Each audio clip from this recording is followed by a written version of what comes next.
Our goal, by the way, is really to make Maine the first state in the nation to get to 100% clean energy for all of our needs. That's the larger overarching goal of our power. But we believe also that it has these other collateral benefits, democratic governance and economic equality.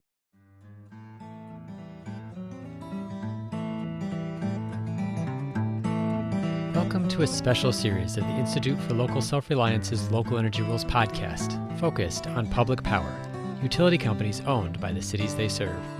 This series, called The Promise and Peril of Public-Owned Power, responds to an upswell of interest in city-owned utilities, a wave that coincides with over 150 U.S. cities adopting ambitious 100% renewable energy goals. In addition to clean energy, residents of these cities cite local control, lowering costs and reinvestment in the local economy among the major reasons they want public instead of private power companies. Consumer-owned utilities. The people want solar. Well, this is a totally different model. Run a more efficient operation. The local input. Democratic governance. To demand something better. 100% renewable energy. Publicly accountable resource. The truth is that while over 2,000 U.S. municipalities have a city-owned electric utility, it's hard to transition from a private to a public utility. Numerous community-led efforts have failed, and yet new efforts are born every few months, perhaps because, even in failure, these efforts often yield positive change. In this multi-part series, we explore the public power issue from several angles. In this first episode, we examine why communities want publicly owned utilities. You'll hear directly from community and civic leaders in 6 places that have passed or active public power campaigns, from state representatives to city council members to Sierra Club volunteers. In their own words, they describe the problems presented by the incumbent monopoly utility corporation and what the community hopes to achieve in a transition to public power. In the rest of the series, we'll explore what makes public power unique, what happens when communities succeed in their pursuit of public power, and what happens when they fail. It's not all bad. Finally, we take a clear-eyed look at existing public utilities before turning our attention to alternative models from across the country where communities are advancing clean energy without municipalization. I'm John Farrell, Director of the Energy Democracy Initiative at the Institute for Local Self-Reliance, and this is Episode 1 in our multi-part series, The Promise and Peril of Publicly Owned Power. It's a production of Local Energy Rules, a bi-weekly podcast sharing powerful stories about local, renewable energy. As you heard in the introductory quote from Representative Seth Berry in Maine, changing who owns our electric utilities springs from a desire to meet many intersecting local priorities. When we interviewed Representative Berry for our podcast in October last year about Our Power, an effort in Maine to change utility ownership from private to consumer ownership, he had much more to say about why a public takeover feels like the right step to meet ambitious renewable energy goals.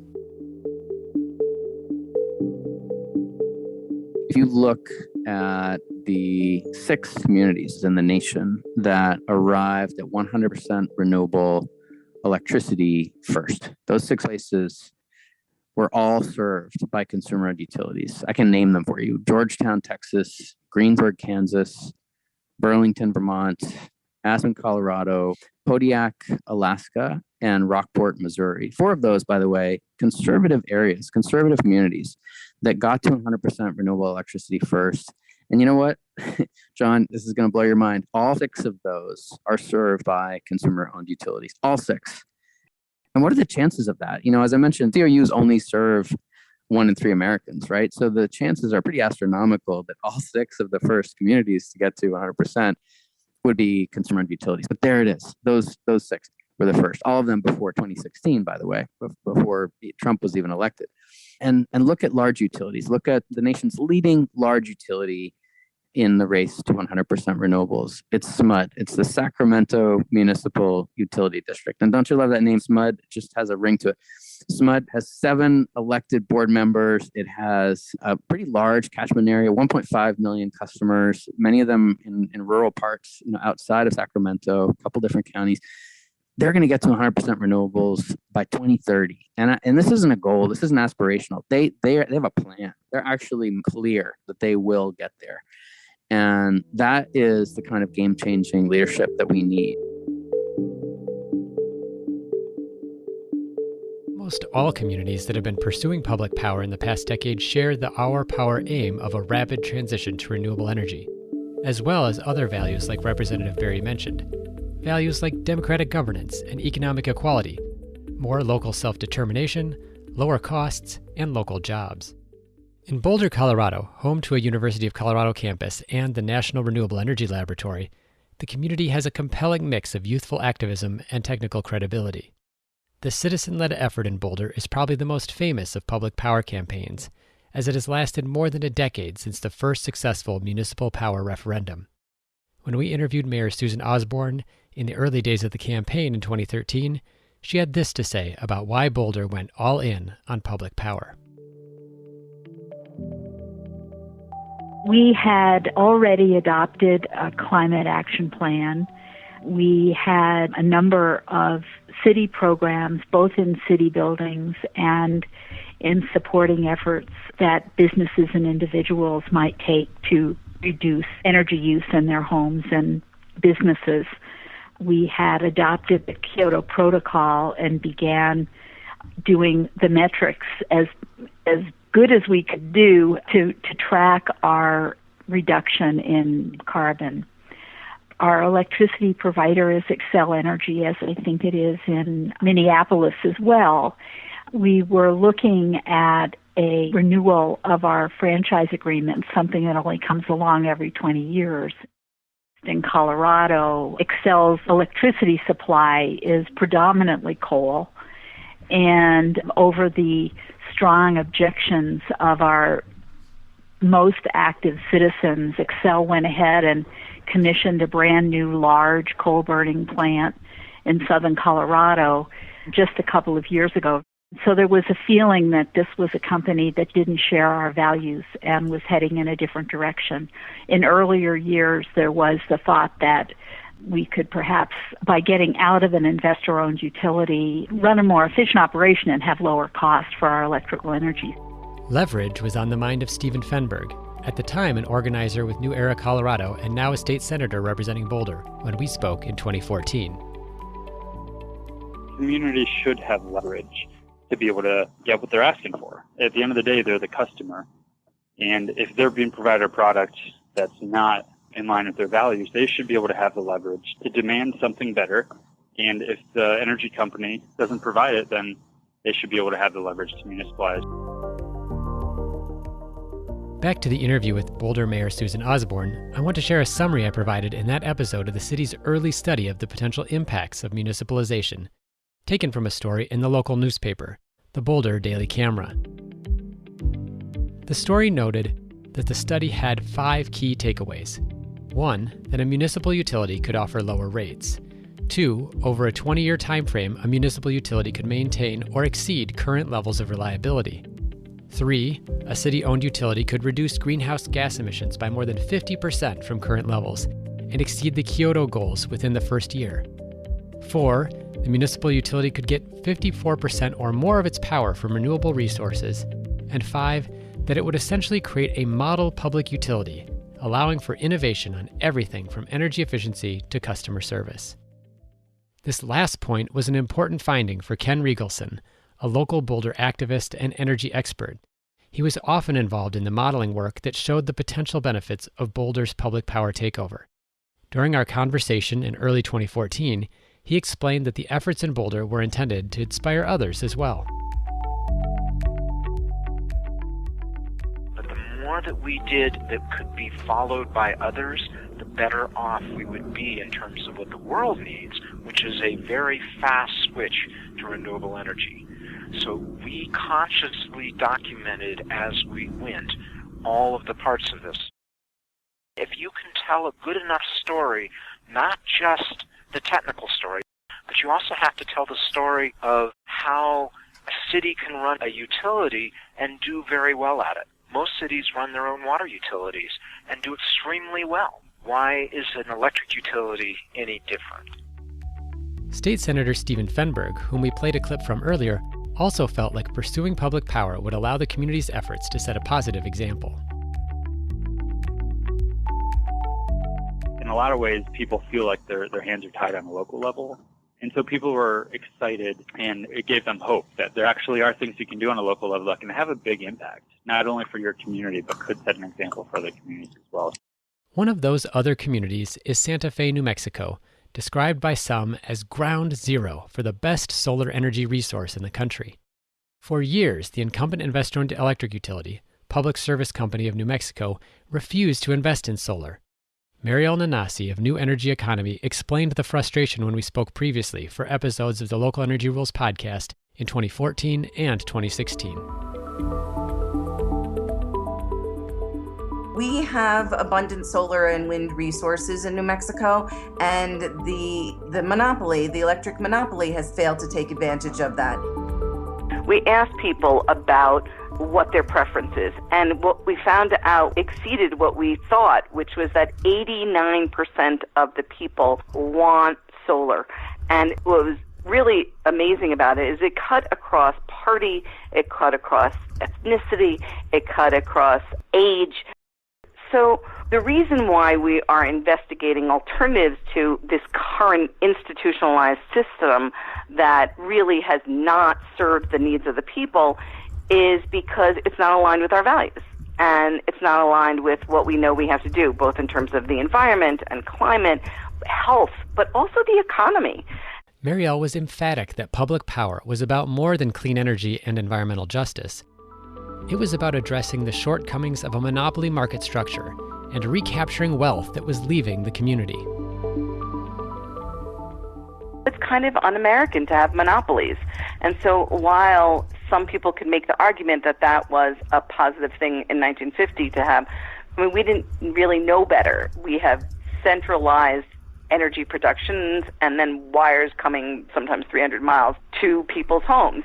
Well, this is a totally different model. This is decentralized energy and much more control, and therefore also much more economic, local energy and sustainability. And that has really profound impact for the local economy. And so the money isn't going to executives who make $600,000 or $3 million a year and then shipping the profit to shareholders on Wall Street. No, it's recirculating and being repurposed into our community. We have abundant solar and wind resources in New Mexico, and the monopoly, the electric monopoly, has failed to take advantage of that. What is the overall purpose of a public power campaign, says Mariel? It's really about building political will and removing the social license of these energy companies that are not doing what they're supposed to be doing. Santa Fe has like all these great resolutions passed about wanting to be carbon neutral in 2040, but there's no way we can be that way while we are getting our energy from coal, for instance. We're going to take a short break. When we come back, we hear more about the centrality of affordability and renewable energy in public power campaigns in Colorado, California, and Iowa.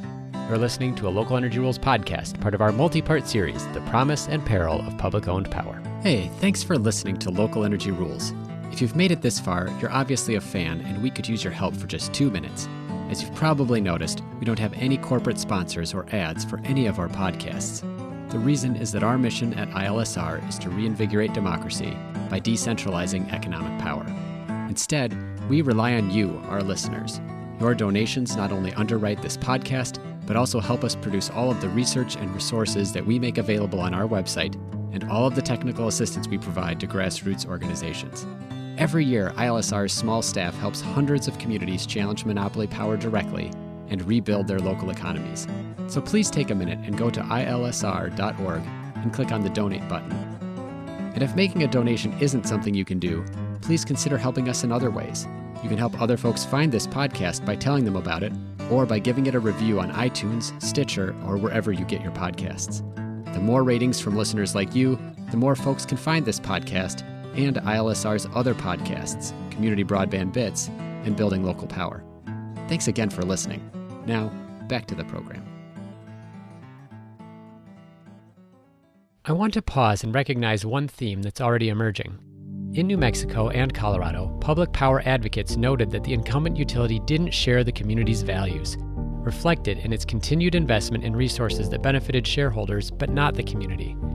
We'll continue to see this reason pop up along with the economics as communities realize they could save money and get better alignment with their values by going public.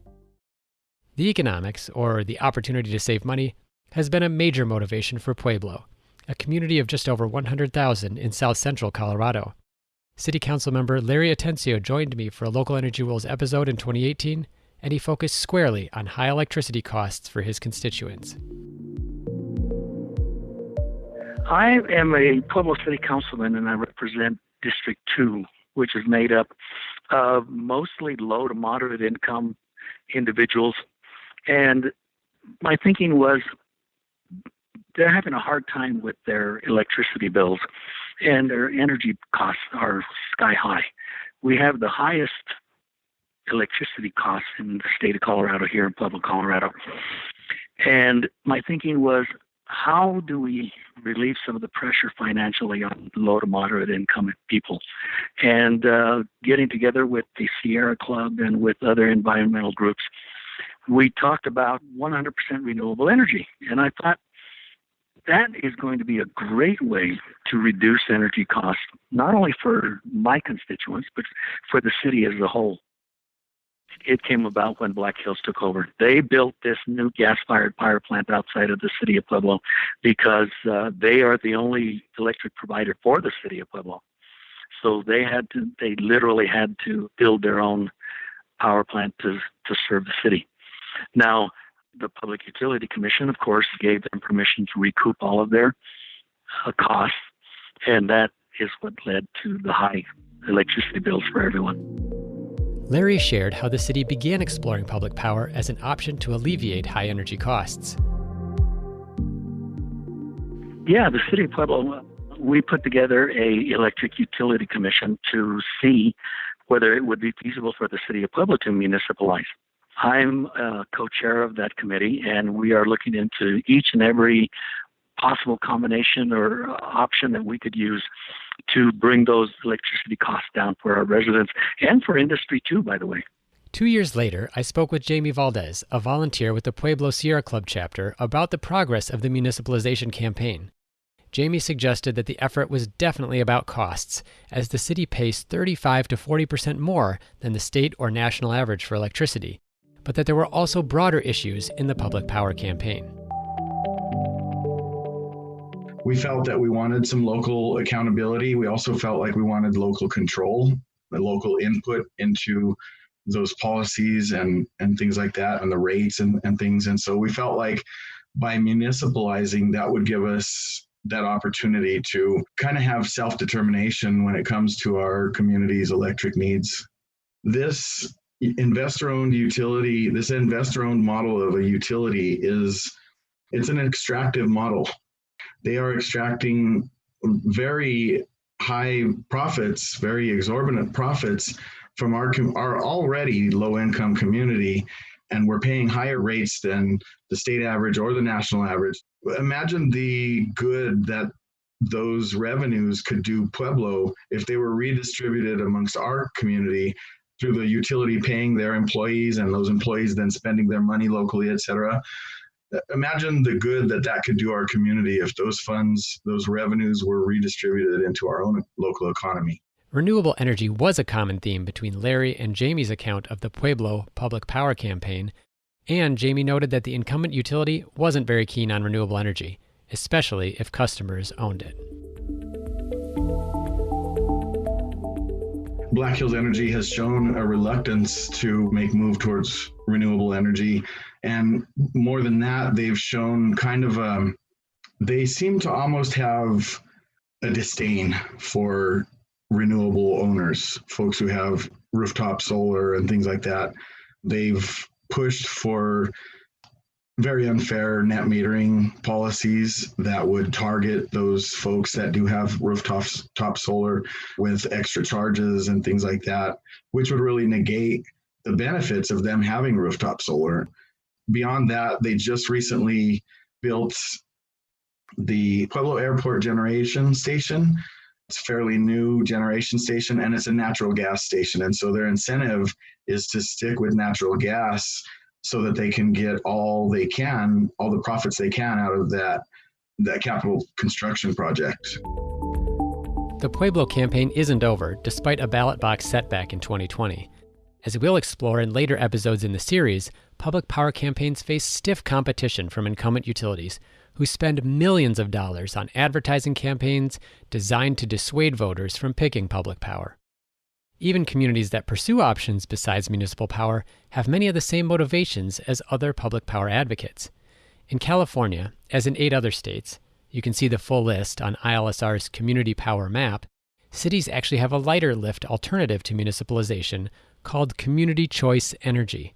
Lane Sharman, co-founder and chair of the San Diego Energy District Foundation, joined me in May 2014 to explain why he and other advocates wanted this public solution.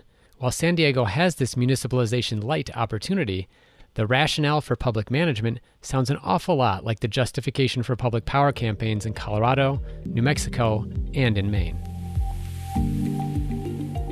And it raises the larger philosophical question of what belongs in a public agency and what belongs in a for-profit company. And if you have energy in a for-profit company, the question is, will the company pursue the lowest cost energy source in order to maximize its profits? I mean, that just is a logical thing to do. Luckily, in the state of California, the energy by the IOUs is not actually a source of profit realization. It's actually the maintenance of the hardware network. But when you enlarge the hardware network to buy and procure more energy, you increase the profits of the investor-owned utility. So there is an indirect reason for increasing the quantity of energy. And I think it just raises the question of energy is the source of our problems with climate change, combusting fossil fuels. And therefore, like water and education, it may be that energy is better managed as a publicly accountable resource like education and water. San Diego Community Power starts serving customers of that community this year, a testament to how community choice makes the transition to public governance easier, something we'll talk about in future episodes in greater detail. As in San Diego, advocates in Decorah, Iowa see public power as an antidote to failures of profit-driven energy monopolies. A town of 7,500 in northeastern Iowa, Decorah hosts a small liberal arts college as well as one of the nation's few energy districts. The focus of Winneshiek Energy District on keeping energy local since 2010 also formed the kernel of its public power campaign, Decorah Power. Andy Johnson and Joel Zook joined me in April 2018 for a Local Energy Rules episode, and Andy wasted no time in explaining why public power was a powerful counter to private monopoly electric utilities. When you're a publicly owned, consumer-owned utility, there's no profit being siphoned off out-of-state investors. The other side of it, though, is that large companies, typically people think about as being possibly more efficient and having economies of scale, but that only works when there's a competitive marketplace. And distribution of electricity, retail electricity in many states, including Iowa, is not a competitive marketplace. So the investor-owned utilities, including our current incumbent, have had no competitive pressures to be leaner and more efficient. And so they're very big and possibly quite bloated, and that's what I think the studies that look at municipal utilities, ours and others, find. Many of our peer municipal utilities in Iowa function actually much more efficiently than many of the investor-owned utilities. As Andy mentions, most public power campaigns eventually produced a feasibility study that compares the public power option to the status quo. In nearly every case, these initial studies show that public power can address the community's desires at a lower cost. The Decorah study was no exception, as Joel explained. The study projected that the city could basically offer the same reliable service at about 30% less cost. What is it that the city would do with that savings? Is that something that you can offer the customers rate relief? Is it something that you want to pay down your debt more quickly from that acquisition? Or more investment in local infrastructure? We'll come back to Decorah's public power campaign in a later episode because, like Pueblo, it's been ongoing despite some ups and downs. Overall, our tour of 6 public power campaigns illustrates a consistent set of interests: renewable energy, affordability, local decision-making, public over private interests, nonprofit versus for-profit. Given the attractiveness of public power, why have so few communities flipped the switch from private to public? In forthcoming episodes, we'll dive in, exploring the high bar these efforts must clear, the broad benefits of public power, and what communities can achieve even if the end result isn't what they expected.